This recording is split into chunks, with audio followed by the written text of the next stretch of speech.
figure. The independent TD for Wicklow, Stephen Donnelly, is a member of that committee and he joins me on the line now.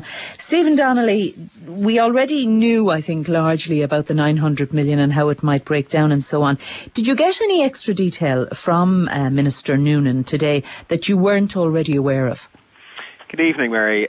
We got some additional detail, not a huge amount. I think for me the most important piece was that the probable 2 percentage point write-down in the debt will apply not just to the money we still have to borrow, but to all of the money associated with the bailout package. About 2 months ago, the Minister and the Taoiseach started to change the language in this, where they clearly thought they weren't going to get much, or maybe they were just managing all of our expectations, where they were saying, look, it's not going to be 1%, it's actually going to be just over half of 1 percentage point, and it's not going to apply to everything, it's only going to apply to what we haven't borrowed so far, which would have been a tiny amount of money. I think the amount the Minister spoke about at the time was about 160 million euros.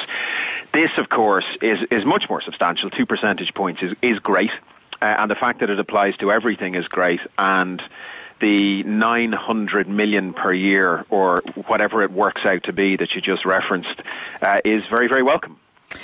And what about looking ahead to the budget? Because we know from Michael Noonan, he's used that analogy of the credit card, that if you manage to clear a bit of it, that doesn't kind of give you carte blanche to go out and thrash it again, and that he will still have to go for the 3.6 and possibly, I don't know, slightly more than that in 3.6 billion in cuts coming up in December's budget. Did you go there today? We did, and I think he pretty much avoided it. It was one of the last questions. We've just had 2 hours. I've literally just stepped out of the committee meeting now. One of the last questions he was asked was, look, you've got 900 million extra. Obviously, you're going to use some of that to pay off the debt. But Tommy Braun, for example, from Labour, made a very impassioned speech or statement where he said, look, you've got to give something back. We all accept that there are painful decisions that have to be made, but you've got to give something back.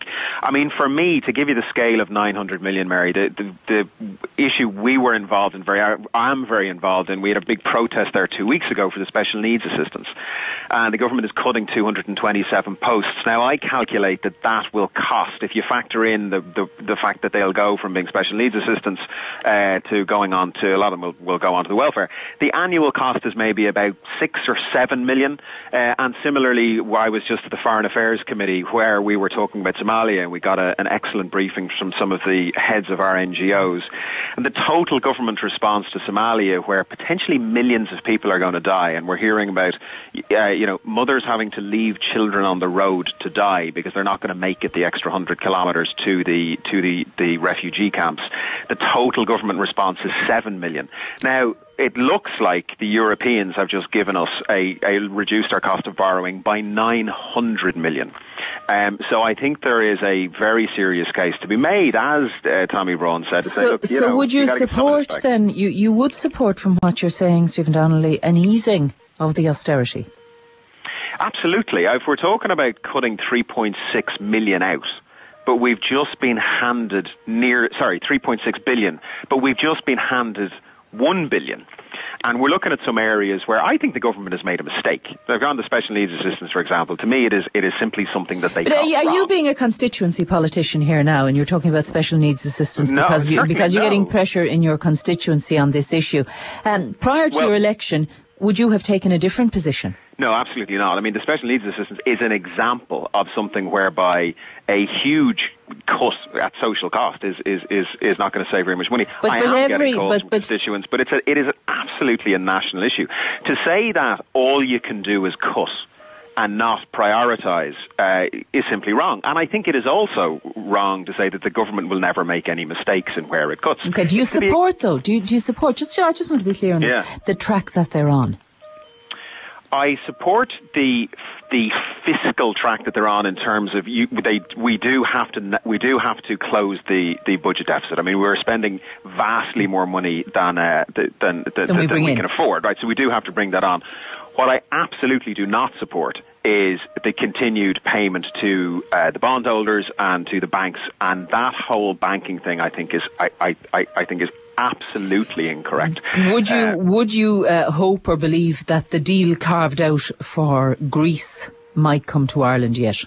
Yes, and to me it's the most beneficial part of the whole Greek deal. It has done two things, Mary. First of all, it has put default on the table, and there was a lot of talk in the Chamber about default, and the quote back from the Minister not 15 minutes ago was, and I quote, "Default is about the worst thing that can happen in a country," which of course is not necessarily always true. But what Greece has done is it's done two things. It said, look, actually default is sometimes necessary, and we're doing it in the case of Greece, and now the principle has been set. The other thing, which is just as important, is, of course, when the announcement on this Greek default, which I understand is about 20% of their total debt, happened, what happened? Did the markets go crazy? Did all of the Greek government debt, did the yields on it go through? No, they didn't. They lowered. Because the markets know that Greece's debt is unsustainable. They know our debt is unsustainable. And one of the reasons that they've locked us out of the markets is they said, because you've taken on all of this debt, some of which is yours and some of which is, belongs to other people, we're not giving you any more money. So until you can lower the total quantum of debt, we're not going to give you any more cash. So now we have Greece saying, first of all, yes, we need to default, and secondly, hey, look, it turns out that the markets don't really have a problem with it because they've already priced it into their government debt. You've already mentioned the aid agencies at the Foreign Affairs Committee today. How do you assess Ireland's contribution to date? So we've contributed. Well, the government pledge is 7 million, and I believe that the government has paid out 3.1 million of that so far. And an estimate from one of the three chief execs of the aid agencies was that the Irish people will end up paying about 20 million. And I pressed them on the 7 million and said, look, hang on a second, 7 million. We've a total aid budget of, I think it was touching on €1 billion some years ago and has come down a bit. So let's say this is in and around 1% of our total aid budget. In what the three chief execs were describing as the biggest humanitarian disaster of the last number of decades, and the first famine of the 21st century, where potentially 1/5 of the population of Somalia would die. It doesn't seem to me that spending 1% of our aid budget on that is right. However, I have to say, in fairness to the government, all three of the people there came back to me and they said, no, you know what, we think 7 million is a reasonable amount. So they're the experts. So that's what they're saying. Just one final point to you. When your phone starts ringing in your constituency on the household charge, will you be defending it and supporting it? No, I have a real problem with this, and I have a real problem with the other levies that are coming in. And I just want to say, I don't want to sound like, I'm saying free cake for all and there aren't hard decisions to be made. I think there are. But household levies and water charges, household levies, all of these things are basically flat rate charges. So if we have a situation where the government is saying we're not raising income taxes, we're going to start applying flat rates to people, that is a non-progressive way of taxing. All right, you're again it. Yes. Stephen Donnelly, we'll leave it there. Thank you very much for joining us. 17 minutes past 6 o'clock.